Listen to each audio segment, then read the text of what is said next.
Assalamualaikum warahmatullahi wabarakatuh. Bagaimana kabarnya hari ini? Baik, alhamdulillah semuanya dalam keadaan sehat ya, sehingga kita semua bisa bersama-sama belajar untuk pagi hari ini. Sebelum kita mulai perkuliahan, mari kita sama-sama berdoa menurut agama kita masing-masing. Berdoa dimulai. Berdoa selesai. Teman-teman, untuk presensi, silahkan teman-teman presensi di L biru masing-masing. Ya, sudah saya siapkan di sana untuk presensi. Sebelum kita sampai ke pertemuan kali ini, pertemuan 11, adakah yang masih ingat mengenai investasi hutang? Ya, motif-motif dalam investasi hutang, silahkan yang bisa menjawab, angkat tangannya. Ya, Mas Rafli, betul sekali ya. Motif untuk investasi hutang itu ada 3: dimiliki sampai jatuh tempo, kemudian tersedia untuk dijual, dan yang ketiga adalah untuk trading atau diperdagangkan ya. Ketika dimiliki untuk jatuh tempo, berarti kita memiliki kas yang berupa pengembalian atas hutang dan juga bunga dari investasi hutang gitu ya. Yang tersedia untuk dijual, berarti kita selain menerima pengembalian hutang, kita menerima bunga, kita juga menerima capital gain gitu ya. Nah, untuk yang trading diperdagangkan, motifnya adalah untuk menerima capital gain ya. Baik sekali. Nah, kita akan beranjak ke pertemuan kali ini ya, pertemuan 11 mengenai aktiva tetap berwujud. Teman-teman, sekarang coba bayangkan perusahaan seperti PT KAI ya. Aktiva apa saja yang mereka miliki? Ya, betul, ada stasiun pastinya ya, ada kantor KAI, kemudian ada keretanya juga, ada juga pabrik untuk memproduksi kereta gitu ya. Kemudian sebagai pertanyaannya, bagaimana PT KAI itu mencatat aktiva tersebut tetap relevan setiap tahunnya dalam laporan keuangan. Sedangkan kita tahu bahwa aktiva tetap nilai perolehannya itu nilainya itu tidak selalu sama ya, akan mengalami perubahan ataupun depresiasi setiap tahunnya. Oleh karena itu, pada pertemuan kali ini kita akan membahas yang pertama adalah mengenai pengertian dan ruang lingkup aset tetap berwujud. Yang kedua, menganalisis transaksi dan penilaian aset tetap berwujud. Yang ketiga, menghitung depresiasi aset tetap berwujud dengan berbagai metode. Yang keempat, menyusun pencatatan transaksi aset tetap berwujud. Ya, seperti kita ketahui bahwa aset tetap berwujud itu tadi jenisnya ada gedung gitu ya, ada tanah seperti tanah yang dimiliki PT KAI, ada juga keretanya begitu ya. Sehingga bisa kita artikan bahwa aset tetap berwujud itu sifatnya tahan lama dan dimiliki lebih dari 1 tahun. Adapun karakteristiknya adalah digunakan dalam operasi. Jadi tidak semua aset yang kita miliki itu termasuk ke dalam aset tetap berwujud ketika tujuannya tidak diperuntukkan sebagai operasi. Sebagai contoh, motor. Ketika motor itu dimiliki oleh perusahaan pengusaha laundry ya, digunakan untuk biasa untuk akomodasi laundry tersebut, maka motor ini disebut sebagai aset tetap. Tetapi ketika motor berada di dalam dealer, maka tidak bisa kita sebut sebagai aset karena motor itu akan dijual, begitu ya. Sehingga motor di dalam perusahaan dealer disebut sebagai persediaan. Bisa dipahami? Baik, karakteristik yang kedua bersifat jangka panjang dan dapat didepresiasikan. Nah, jangka panjang di sini adalah bisa dimiliki lebih dari 1 tahun dan dapat didepresiasikan atau disusutkan. Karena sebagai contoh yang motor di dalam laundry itu ada penyusutan daripada motor karena motor tersebut digunakan. Sehingga masa manfaat daripada motor itu setiap tahunnya pasti akan berkurang. Nah, yang ketiga ada fisiknya dan dapat dikuasai secara substansi. Jadi kita bisa menguasai aset itu secara fisik, gitu ya. Kemudian berlanjut kepada perolehan. Jadi untuk memperoleh aset tetap berwujud akan digunakan biaya perolehan historis yang meliputi harga pembelian dan biaya-biaya yang didistribusikan secara langsung untuk membawa aset sampai dengan kondisi yang diinginkan.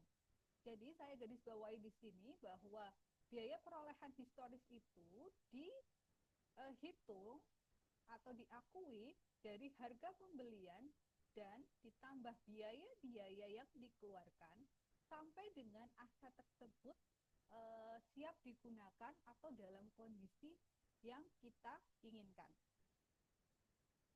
Nah, aset itu bisa digolongkan menjadi 3, tanah, bangunan, dan peralatan. Bagaimana mengenai biaya perolehannya? Yang pertama adalah tanah.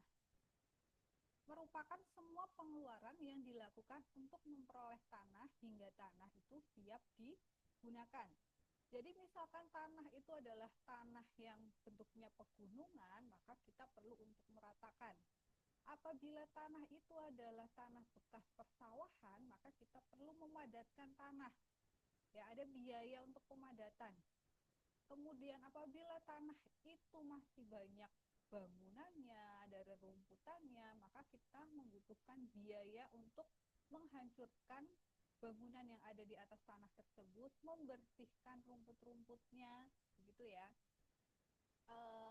Jadi biaya untuk tanah itu tidak hanya biaya pembelian, tetapi juga biaya-biaya yang dikeluarkan sampai tanah itu siap untuk digunakan.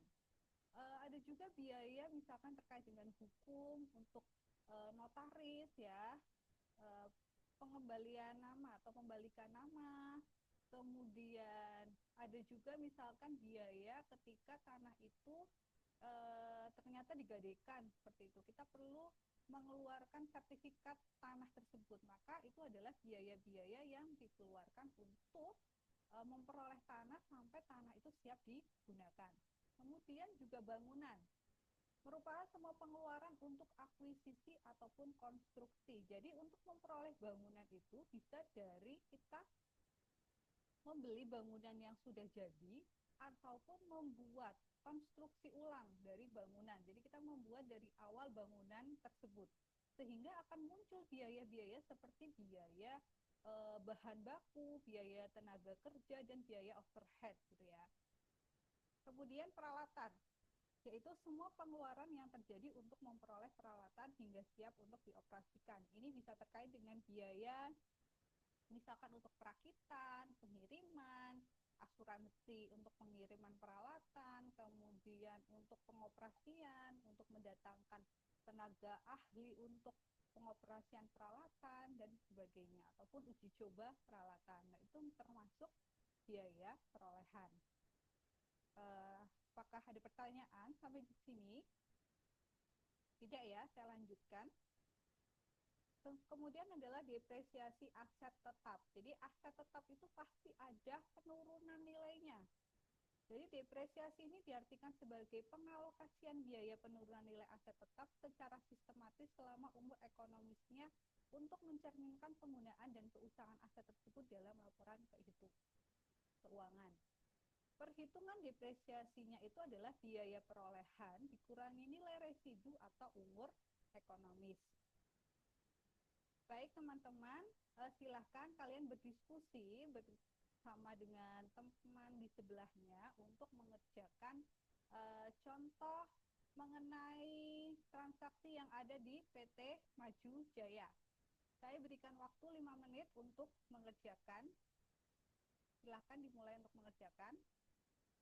Baik, terima kasih. Waktunya sudah selesai. Mari kita bahas untuk contoh yang pertama, yaitu pada tanggal 1 Januari 2024, PT Maju Jaya membeli sebuah bangunan untuk dijadikan gudang. Harga beli gedung tersebut adalah 500 juta. Biaya yang dikeluarkan antara lain biaya mendesain gudang 10 juta, biaya notaris 10 juta, biaya broker 15 juta. Bangunan tersebut diperkirakan dapat digunakan selama 20 tahun dan akhir pemakaian memiliki nilai residu 50 juta. Berdasarkan informasi tersebut, berapa biaya perolehan gedung dan depresiasi per tahun? Buatlah pencatatan akuntansinya. Jadi di sini ada dua transaksi ya. Yang pertama adalah untuk perolehan dan juga kita membuat transaksi untuk penyusutan atau depresiasi. Nah, untuk biaya perolehan bangunan itu adalah harga beli ditambahkan biaya desain arsitektur, biaya notaris, dan biaya broker. Sehingga total biaya perolehan bangunan adalah 525 juta. Kemudian beban depresiasi dihitung dari biaya perolehan bangunan 525 juta dikurangi 50 juta sebagai nilai residu dibagi 20 tahun masa manfaatnya. Sehingga beban depresiasinya adalah 23.750.000.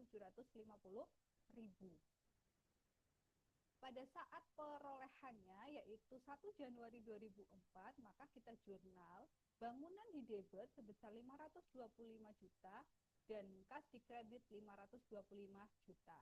Kemudian di akhir tahun tanggal 31 Desember 2024 kita akan mencatat mengenai depresiasi bangunan yang dicatat sebagai debit beban depresiasi bangunan dan akumulasi depresiasi bangunan kredit sebesar 23.750.000 ya. Sampai di sini ada yang ditanyakan? Baik, teman-teman tadi sudah membahas ya mengenai cara memperoleh aset tetap, kemudian menghitung depresiasi. Ada yang bisa menyimpulkan untuk materi kali ini? Ya, betul ya. Jadi kesimpulannya adalah biaya perolehan aset tetap merupakan biaya perolehan seluruh kas atau setara kas yang didistribusikan secara langsung untuk membiayai aset sampai dengan siap digunakan, sedangkan depresiasi aset merupakan biaya non-kas yang mencerminkan penurunan aset dihitung dengan mengurangkan nilai residu kemudian dibagi masa manfaatnya. Baik teman-teman, dengan mempelajari materi ini, kalian dapat mengetahui bahwa angka-angka dalam laporan keuangan itu bukan sekedar angka ya, bahwa laporan keuangan itu bukan sekedar angka. Jadi teman-teman harus mengetahui dari mana asalnya, bagaimana cara menghitungnya, sehingga teman-teman bisa menuliskan laporan keuangan itu secara jujur dan bertanggung jawab. Untuk itu, teman-teman harus selalu belajar dan terus belajar, karena laporan keuangan ini merupakan namanya acuan ya sebagai dasar pengambilan keputusan dalam suatu perusahaan. Untuk lebih memahami materi ini, silahkan kalian mengerjakan tugas berkelompok yang nantinya akan dikirimkan lewat L-Guru. Baik, untuk pertemuan 14 mengenai aktiva tidak berwujud, silahkan teman-teman mempelajari mengenai pengertian dan ruang lingkup aset tetap tidak berwujud, menganalisis transaksi dan pilihan aset tetap tidak berwujud, menghitung depresiasi aset, sampai dengan aset tetap tidak berwujud dengan amortisasi. Terima kasih teman-teman, sampai jumpa di pertemuan berikutnya. Assalamualaikum warahmatullahi wabarakatuh.